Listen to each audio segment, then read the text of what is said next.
एक दुखी व्यक्ति और गौतम बुद्ध। एक दुखी व्यक्ति गौतम बुद्ध के पास आया। उसकी आंखों में गहरी उदासी थी और उसके चेहरे पर निराशा छाई हुई थी।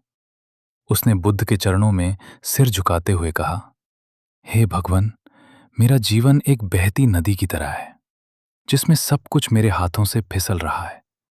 मैं कुछ भी थाम नहीं पा रहा हूं।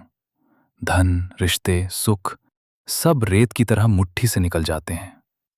कृपया मुझे कोई ऐसा मार्ग दिखाएं जिससे मैं इस दुख से मुक्ति पा सकूं। बुद्ध शांत भाव से उसकी ओर देखा। उनकी आंखों में करुणा और ज्ञान का प्रकाश था।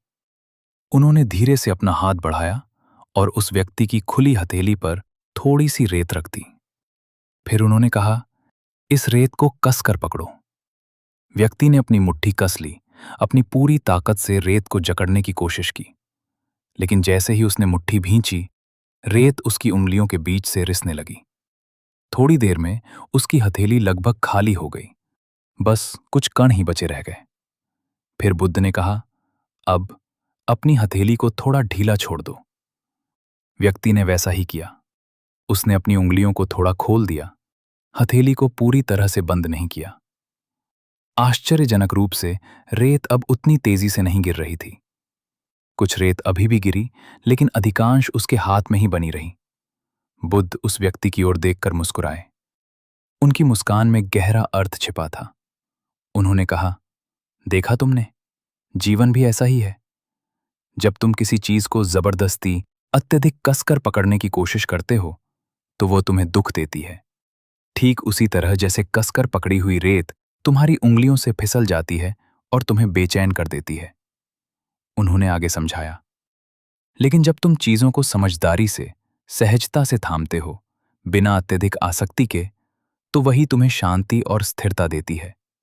जैसे ढीली हथेली में रेत रुकी रही, वैसे ही जीवन की खुशियां और अवसर तब टिकते हैं जब हम उन्हें अनावश्यक दबाव और चिंता के बिना स्वीकार करते हैं। बुद्ध ने उस व्यक्ति की आंखों में देखते हुए कहा, तुम्हारा दुख बाहर की परिस्थितियों में नहीं है, बल्कि तुम्हारी पकड़ में है। तुम जिन चीजों को खोने से डरते हो, उन्हें जबरदस्ती रोकने का प्रयास करते हो, और इसी प्रयास में तुम उन्हें और भी तेजी से खो देते हो। ये आसक्ति ही दुख का मूल कारण है। जीवन की नश्वरता को समझो। सब कुछ बदलता है, प्रवाहमान है। रिश्ते आते हैं और जाते हैं, धन आता है और जाता है, सुख दुख आते जाते रहते हैं। इन्हें कसकर पकड़ने की कोशिश करने के बजाय उन्हें स्वीकार करना सीखो।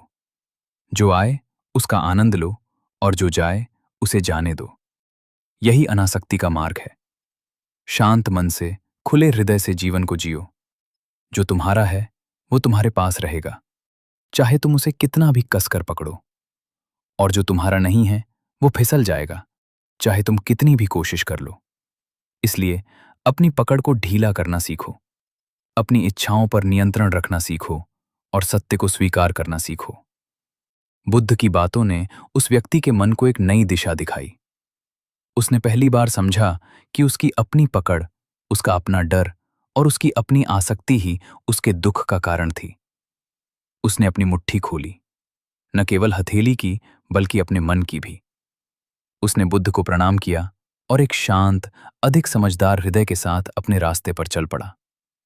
उसे एहसास हुआ कि सच्चा सुख जबरदस्ती थामने में नहीं, बल्कि समझदारी से स्वीकार करने में है।